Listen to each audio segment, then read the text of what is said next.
2022년 한인연합감리교회 사순절 특별 새벽 연합집회 3월 12일 말씀을 전할 찰스턴 한인연합감리교회 배현택 목사입니다.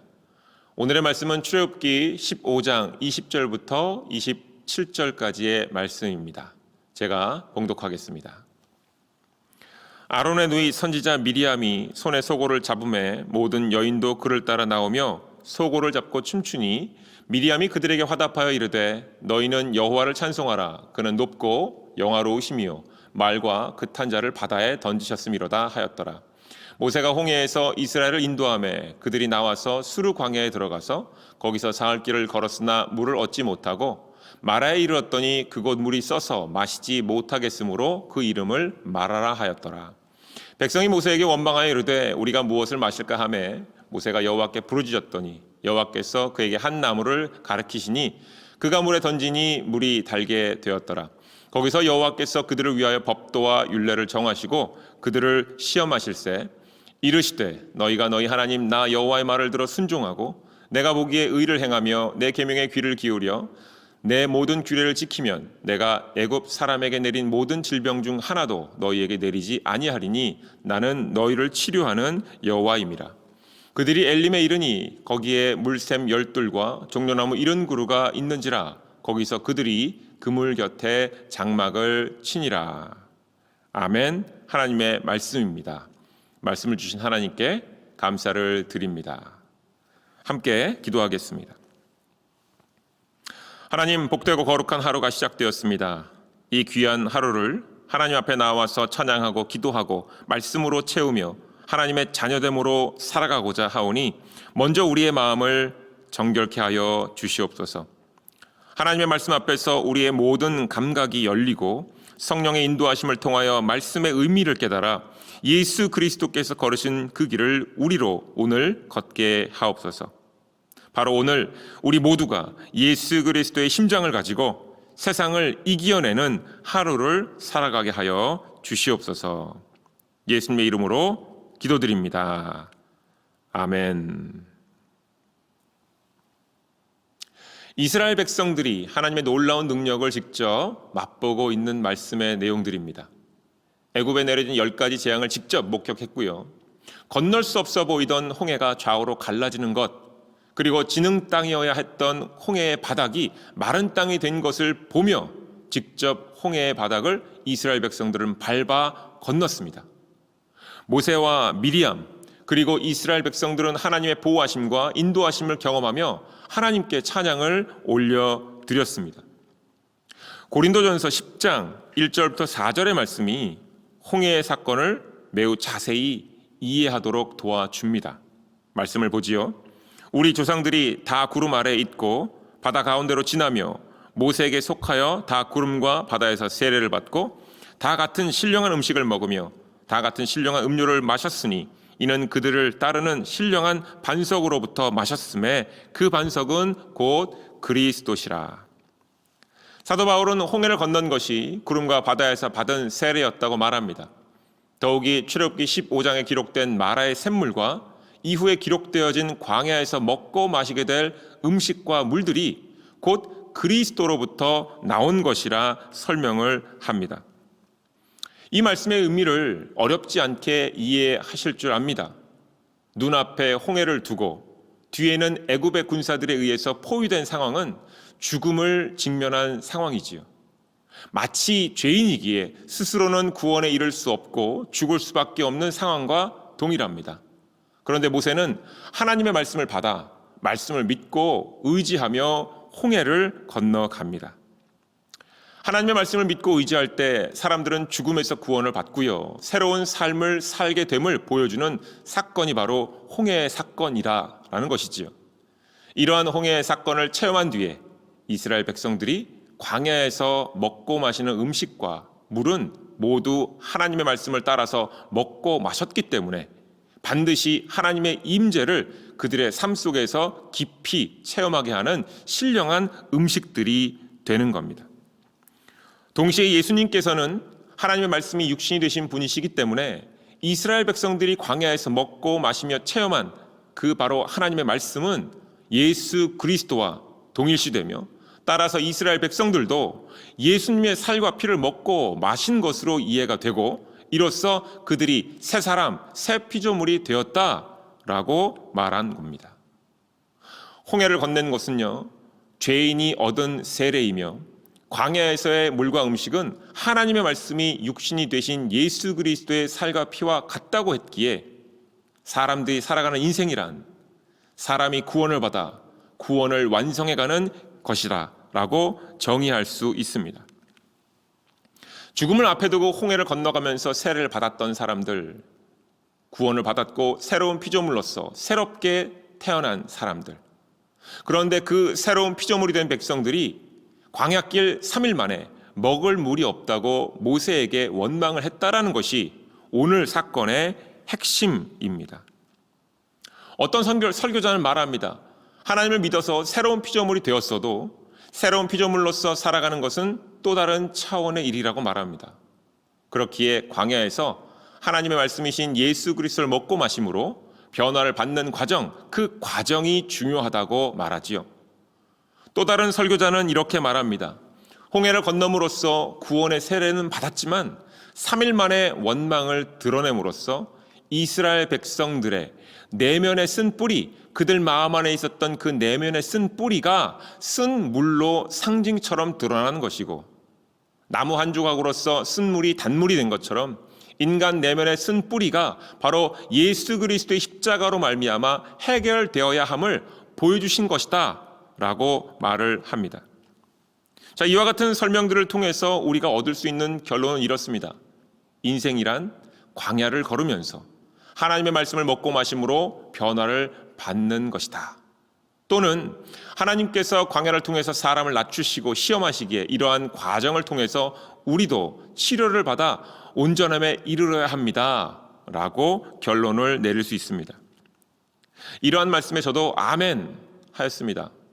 그런데요, 한편으로는 마음에 무거움이 남아있음을 느꼈습니다.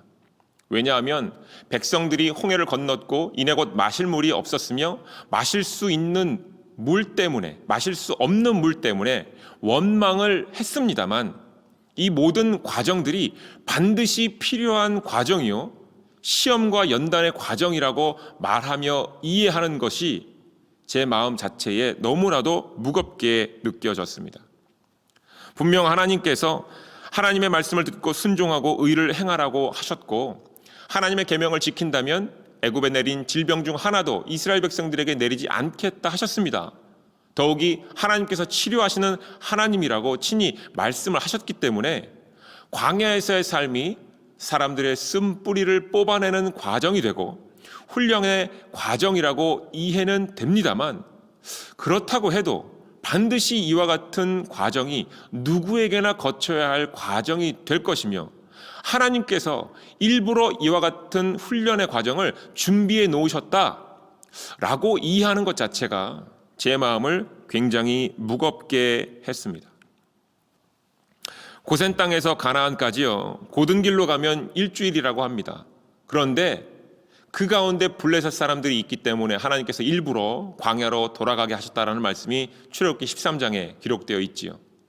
또 하나님께서 이스라엘 백성들을 훈련시키려고 했다고 설명되어질 수 있을 만한 여러 가지 성경 본문 말씀들이 있습니다. 신명기 8장에서 하나님께서 광야의 삶을 허락하신 이유가 기록되어 있는데, 광야의 삶은 신앙을 연단하는 훈련이다라고 이해할 수 있을 만한 구절입니다. 그럼에도 불구하고 여전히 제 마음이 무겁습니다. 정말 광야의 삶이 준비된 필요한 훈련인가 하는 궁금함이 제 마음에서 가시지 않았습니다.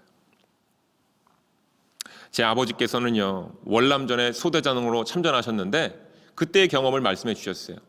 며칠 동안에 물을 먹지 못해서 갈증이 극에 달한 상황에서 물을 발견했다라는 겁니다. 그 물이 처음에 깨끗하지 않은 줄은 짐작했지만 얼마나 더러운 물인 줄은 알지 못하셨다고 해요. 하지만 너무나도 목이 말라서 수통 하나를 가득 채워 비어진 수통을 채우고 난 뒤에 소대장이 먼저 이 물을 마셨습니다. 그리고 나서 그 물이 꿀맛처럼 느껴졌다고 하십니다. 물에 이상이 없음을 확인하고 이제 소대원들에게 물을 마시라고 건넨 뒤에 두 번째로 수통을 채워서 다시 마시려고 하던 그 순간에 갈증이 채워지고 난 뒤에 그 물이 마시지 못할 정도의 더러운 물이었음을 아셨다고 합니다.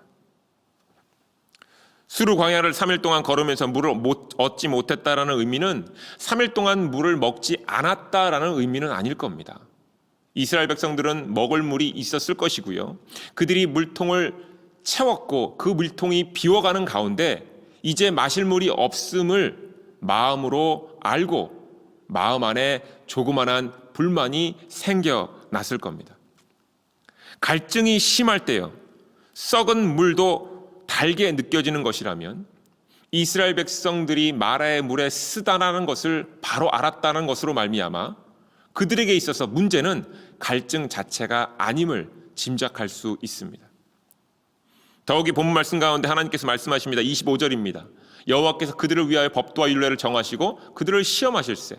마치 하나님께서 이스라엘 백성들을 시험하시는 것처럼 읽혀지고는 있으나 여기에 사용된 이 시험이라는 단어의 히브리어가 나사인데 이는 검증의 의미로 사용되는 경우가 훨씬 더 많습니다.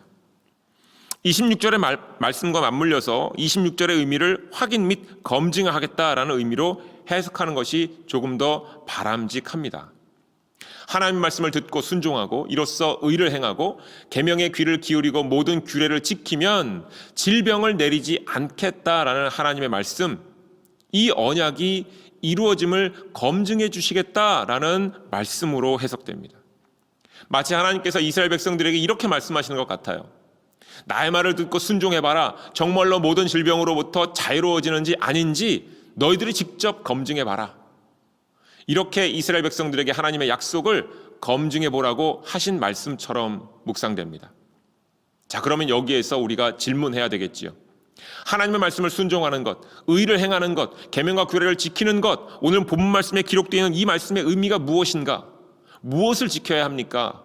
라고 질문해야 합니다. 마라의 물을 마시며 하나님의 말씀을 받고 있는 이스라엘 백성들의 입장에서 다시 이 질문을 해보아야 합니다. 출애굽기 뒤에 기록된 레위기에 기록된 율법, 민수기에 기록된 확인된 율법을 오늘의 본문 출애굽기 15장으로 끌어당겨 와서 이해하는 것 조금은 무리가 있지 않을까 생각됩니다. 레위기와 민수기의 율법을 전제로 해서 마라에 쓴 물이 마치 막연히 훈련과 시험을 암시한다라는 식의 설명은 무리가 있다고 보여집니다. 하나님께서는 나를 치료하는 여호와임이라 라고 말씀하셨는데 오늘의 본문 출애굽기 15장에서 무엇을 치료하고 계신가요? 무엇을 지키라고, 어떤 율법을 지키라고 하신 것일까요? 라고 물어야 바른 질문이 될 것입니다.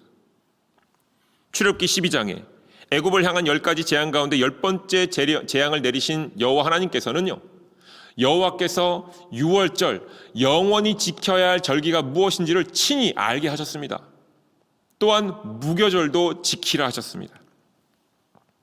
즉 삶과 죽음의 주관자가 누구인지를 알게 하셨고 이로써 모든 생명의 처음 소생은 하나님의 것임을 명확하게 드러내셨습니다. 더욱이 삶과 죽음의 주관자께서 죽음을 피하는 방법도 알려주시면서 항상 떠날 준비를 하고 절기를 지키라고 가르치셨습니다. 이러한 말씀들이 출애굽기 13장에까지 기록된 말씀입니다. 가장 먼저 지켜야 할 것, 가장 먼저 치료받아야 할 것 맞습니다. 바로 하나님께서 모든 생명의 주관자시라는 것과 모든 가정의 첫 생명은 사람이나 동물을 막론하고 하나님의 것임을 알고 이것을 지켜야 했던 겁니다. 하지만 사람들이 이것을 잊었습니다. 창세기 1장 1절부터 야곱과 요셉의 죽음으로 막을 내린 창세기 전체는 세상의 주권이 하나님께 있음을 처음부터 강조하고 있었습니다. 하지만 처음부터 사람들은 하나님의 주권 창조주이심을 자꾸 외면했지요. 하나님께서는 애굽에 내린 재앙으로 홍해를 건너게 하심으로 이것을 치료하겠다 정확하게 드러내셨습니다. 사람이 삶의 주인이다라는 사람의 마음을 치료하시겠다라고 드러내신 겁니다. 광야에서 물이 참 중요합니다. 그런데요, 우리는 어렴풋하게 알고 있습니다. 물을 3일간 먹지 못한다라는 것이 사람을 죽게 할 정도로 결정적인 요인이 되지 않는다는 것을 어렴풋하게나마 압니다.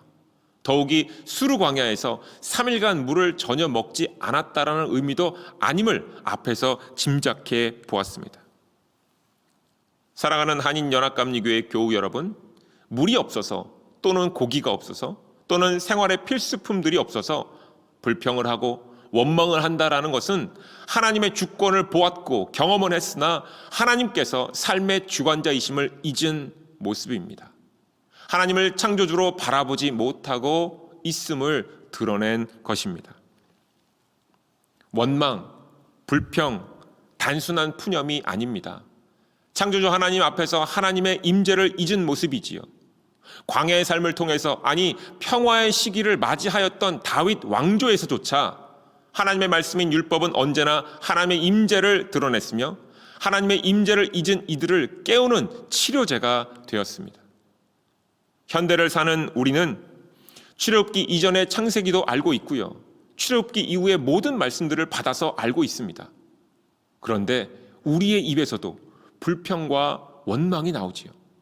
짜증의 마음과 불편한 마음이 있지요.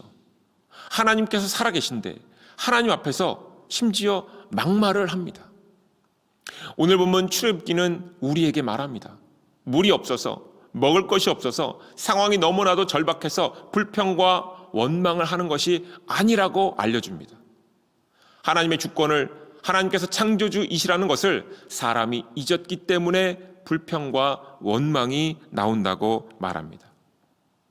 하나님께서는 가장 먼저 이것을 치료하기를 원하셨습니다. 오늘 우리의 마음에도 이것을 치료하기를 원하십니다. 이것이 치료되어야 레위기, 신명기의 율법, 그리고 성경 말씀을 지키는 온전한 백성이 되는 것이고, 이것이 치료되어야 성경의 모든 말씀이 우리의 삶에서, 우리 안에서 실천되고 완성됩니다. 하나님의 주권을 믿으시고 우리가 하나님의 형상으로 창조된 존재임을 믿으신다면 먼저 우리의 마음과 몸을 하나님의 주권 앞에서 다스리고 정복하십시오. 매일매일이 새로운 날입니다.